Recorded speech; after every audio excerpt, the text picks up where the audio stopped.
नमस्कार दोस्तों, मैं हूं अनूप श्रीवास्तव। दोस्तों, मामा जी यानी मध्य प्रदेश के भूतपूर्व मुख्यमंत्री शिवराज सिंह चौहान अब क्या करेंगे। आज भोपाल में मध्य प्रदेश के नए मुख्यमंत्री मोहन यादव जी की ताजपोशी भी हो गई। इस ताजपोशी में शिवराज सिंह चौहान भी पहुंचे थे। शिवराज सिंह चौहान जब ताजपोशी के बाद यानी शपथ ग्रहण के बाद वो बाहर निकले अपनी गाड़ी से, तो उनको सैकड़ों लोगों की भीड़ ने घेर लिया और सभी मामा मामा चिल्ला रहे थे।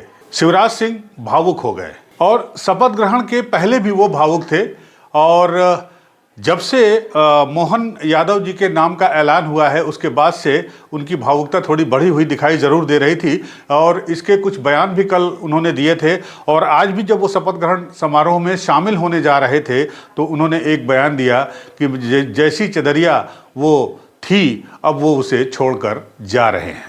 तो सबसे पहले शिवराज सिंह का ये बयान आप सुन लीजिए, जो कि एएनआई के हवाले से है, एएनआई के सौजन्य से है। आप इस बयान को सुनिए, उसके बाद हम बात करेंगे कि शिवराज सिंह चौहान इतने भावुक क्यों हैं, शिवराज सिंह चौहान अब आगे क्या करेंगे, और शिवराज सिंह चौहान ने वो क्यों कहा कि वो ये करने के बजाय मरना पसंद करेंगे। सब पर भगवान कृपा की वर्षा करते रहें।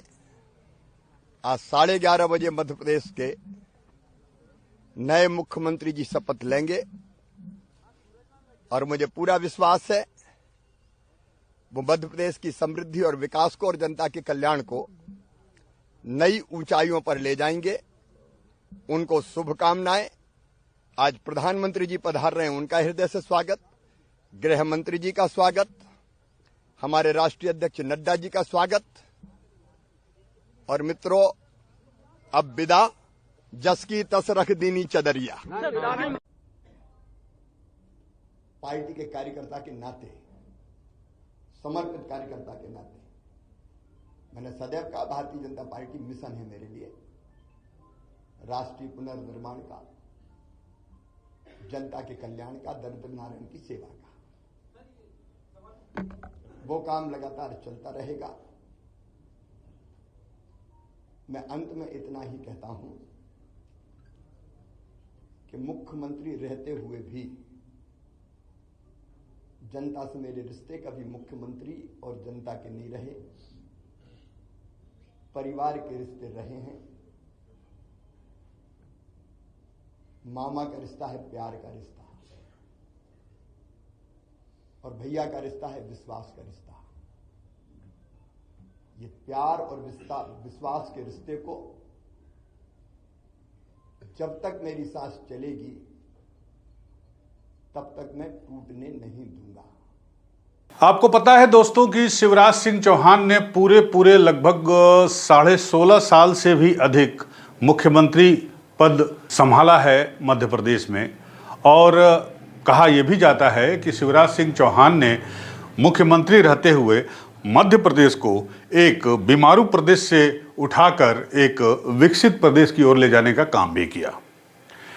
शिवराज सिंह के पास पार्टी, संगठन, सरकार चलाने का अथाह अनुभव है, और माना यह जा रहा था कि इस बार जैसा कि चुनाव प्रचार के पहले कि मध्य प्रदेश में सत्ता परिवर्तन हो सकता है या कांटे का टक्कर है, और इस कांटे की टक्कर के बाद अगर बीजेपी दोबारा सत्ता में आती है तो शिवराज सिंह चौहान ही संभवतः मुख्यमंत्री बन सकते हैं। हालांकि ये सारी अटकलें उस समय धरी की धरी रह गई जब नरेंद्र मोदी वहां चुनाव प्रचार करने पहुंचे या उन्होंने चुनाव प्रचार की कमान संभाली। उसके बाद से ही ये तय हो गया था, और ये आशंका जताई जा रही थी कि संभवतः शिवराज सिंह चौहान अब 5वीं बार मुख्यमंत्री नहीं बनेंगे। और ऐसा ही हुआ। मोहन यादव की ताजपोशी कर दी गई, एक ऐसा नाम जिसको बहुत कम लोग जानते थे। और उसके साथ ही अब ये सवाल उठने लगे हैं कि आखिर शिवराज सिंह चौहान को किस तरह से बीजेपी अब इस्तेमाल करेगी भी या नहीं करेगी। उन्हें साइडलाइन में रखा जाएगा या उन्हें दिल्ली बुलाया जाएगा। तो दिल्ली के सवाल पर कल शिवराज सिंह चौहान ने, जो उनकी एक आखिरी प्रेस कॉन्फ्रेंस थी सीएम के बतौर सीएम के, तो उन पे उन्होंने ये कहा था कि वो दिल्ली जाकर कुछ मांगने की बजाय मरना बेहतर समझते हैं। क्या संकेत हैं इस शिवराज सिंह चौहान के इस बयान के? क्या ये एक बगावत का संकेत है? क्या ये शिवराज सिंह चौहान की भावुकता को दिखाता है? क्या ये दिखाता है कि आने वाले लोकसभा चुनाव में शिवराज सिंह चौहान जो है वो कुछ ऐसा कर सकते हैं जिससे भारतीय जनता पार्टी का जो सपना है मध्य प्रदेश में सारी सीटें जीतने का, वो पूरा ना हो पाए? तो शिवराज सिंह चौहान ने दिल्ली जाने के मसले पर कल मीडिया से क्या कहा, किस तरह से वो भावुक हुए, पहले आप ये बयान देख लीजिए। उसके बाद फिर हम बात करेंगे कि शिवराज सिंह चौहान कहाँ जाएंगे, क्या कर सकते हैं और बीजेपी उनका उपयोग किस तरह से कर सकती है। मैंने उस दिन, जब आपको ध्यान होगा, जो संदर्भ था वो ये था कि बाकी दिल्ली में है, आप दिल्ली जाएंगे क्या? एक बात मैं बड़ी विनम्रता के साथ कहता हूं कि अपने लिए कुछ मांगने जाने से बेहतर मैं मरना समझूंगा, वो मेरा काम नहीं है।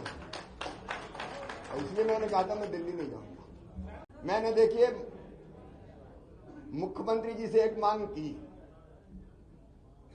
पर्यावरण एक ऐसा विषय है जो कहने के लिए नहीं है, करने के लिए है, और धरती को आने वाली पीढ़ियों के रहने लायक बनी रहने देना है। इसलिए मैं रोज पेड़ लगाता हूं। मैंने मुख्यमंत्री जी से ये आग्रह किया कि मुझे पेड़ जरूर लगाने दे, क्योंकि पेड़ मुझे घर पे इतने लगा नहीं सकता मैं रोज, तो मुझे सरकारी जमीन पर ही लगाने होंगे, और उसके लिए जमीन उपलब्ध भी हो और पेड़ ऐसी जगह लगे कि सुरक्षित रहे। तो मैंने मुख्यमंत्री जी से आग्रह किया कि मुझे पेड़ जरूर लगाने दें, उसके लिए जगह मुझे मिलती रहे ताकि इस काम को मैं जारी रख सकूं। तो पर्यावरण के प्रति जागरूकता भी हम पैदा करते रहेंगे निरंतर। शिवराज सिंह, जैसा कि आपने सुना, शिवराज सिंह ने कहा कि वो दिल्ली जाने से बेहतर मरना समझते हैं, और शिवराज सिंह ने यह भी कहा कि उन्होंने कभी अपने आप को मुख्यमंत्री नहीं समझा, अपनी जनता को उन्होंने परिवार का अंग समझा, उन्होंने परिवार समझ के अपनी जनता की सेवा की, हमेशा जन सेवा में लगे रहे, हमेशा राष्ट्र सेवा में लगे रहे, और जन सेवा और राष्ट्र सेवा का कार्य वो आगे भी लगातार करते रहेंगे। दोस्तों, आपको बता दें कि शिवराज सिंह की उम्र जो है अभी मुश्किल से 62 या 63 साल की है। शिवराज सिंह अभी चुके नहीं हैं, शिवराज सिंह अभी बूढ़े नहीं हुए हैं। शिवराज सिंह बीजेपी की उस परिधि में नहीं आते हैं जिस परिधि में ये कहा जाता है कि इतनी साल की उम्र के बाद, यानी 75 साल की उम्र के बाद जो है उसे या तो रिटायर कर दिया जाएगा या फिर उसे मार्गदर्शक मंडल में भेज दिया जाएगा। लेकिन क्या होगा वसुंधरा राजे का, क्या होगा शिवराज सिंह चौहान का, क्या होगा रमन सिंह का, ये सारे सवाल, ये सारे कयास लगने शुरू हो गए थे जब से इन तीनों राज्यों में नए मुख्यमंत्रियों के नामों की घोषणा हो गई। लेकिन इन सब में कल तक जो सबसे बड़ा नाम था वो वसुंधरा राजे का था। लेकिन वसुंधरा राजे की विदाई के बाद से अब जिस तरह से आज शिवराज सिंह के समर्थकों ने उन्हें घेरा, उनके साथ उनके समर्थन में नारे लगाए, और जिस तरह से कल जो महिलाएं थी जो मध्य प्रदेश की उनके घर गईं और उनसे जिस तरह से लिपट कर रो रही थी, उससे देखकर ये साबित होता है कि शिवराज सिंह की लोकप्रियता अभी भी मध्य प्रदेश में कम नहीं हुई है। तो बीजेपी क्या करेगी, बीजेपी आला कमान क्या करेगा? शिवराज सिंह की लोकप्रियता का, शिवराज सिंह के अनुभव का, शिवराज सिंह के जो है काबिलियत का, शिवराज सिंह निश्चित रूप से एक काबिल नेता हैं और मध्य प्रदेश की राजनीति में, या यूं कहें भारतीय जनता पार्टी की राजनीति में, अभी भी उन्हें खारिज नहीं किया जा सकता है। और लिहाजा ये सबकी निगाहें अब भारतीय जनता पार्टी के शीर्ष नेतृत्व पर हैं कि वो कम से कम, अगर वसुंधरा राजे की बात हम ना करें, शिवराज सिंह चौहान की बात करते हैं, तो शिवराज सिंह चौहान का इस्तेमाल शीर्ष नेतृत्व किस तरह करता है पार्टी के बेहतरी के लिए। भारतीय जनता पार्टी में शिवराज सिंह चौहान का अगला रोल क्या होगा ये तो अब शीर्ष नेतृत्व ही तय करेगा। लेकिन इतना जरूर है कि जिस तरह के हालात पिछले 24 घंटे में पैदा हुए हैं और जिस तरह से लोकप्रियता शिवराज सिंह चौहान के सामने आई है, उसे देखकर ये साफ साफ पता चलता है कि शिवराज सिंह चौहान अभी भी मध्य प्रदेश के, कम से कम अगर भारतीय जनता पार्टी की बात करें मध्य प्रदेश की, तो मध्य प्रदेश के वो निर्विवाद नेता हैं। और जाहिर सी बात है आने वाले दिनों में शिवराज सिंह के कुछ एक्शन से ये पता चल पाएगा कि शिवराज सिंह वाकई नाराज हैं या उन्होंने जिस तरह से मोहन यादव का हंसकर स्वागत किया, उन्हें गले लगाया, वो उनका खुलापन था, वो उनका वास्तविक स्वरूप था। इंतजार करना होगा आपको शिवराज सिंह चौहान के अगले मूव के लिए, इंतजार करना होगा आपको भारतीय जनता पार्टी के शीर्ष नेतृत्व के अगले कार्य के लिए, या यूं कहें कि अगले निर्णय की प्रतीक्षा करनी होगी आपको शिवराज सिंह चौहान को लेकर कि शिवराज सिंह चौहान को किस तरह से भारतीय जनता पार्टी में एकोमोडेट किया जाता है, किस तरह से उनका इस्तेमाल किया जाता है, किस तरह से उनकी उपयोगिता साबित की जाती है या उनका उपयोग किस तरह से किया जा सकता है। क्योंकि आने वाले 3-4 महीनों में लोकसभा के चुनाव है और निश्चित रूप से भारतीय जनता पार्टी शिवराज सिंह को मध्य प्रदेश में लोकसभा चुनावों में ज़रूर इस्तेमाल करना चाहेगी, ऐसा कम से कम शिवराज सिंह के समर्थकों को ज़रूर लगता है। तो इंतज़ार कीजिए आप भी, हम भी देखते हैं कि शिवराज सिंह का अगला मूव क्या होगा, पार्टी नेतृत्व उनके बारे में क्या सोचता है, क्या निर्णय लेता है।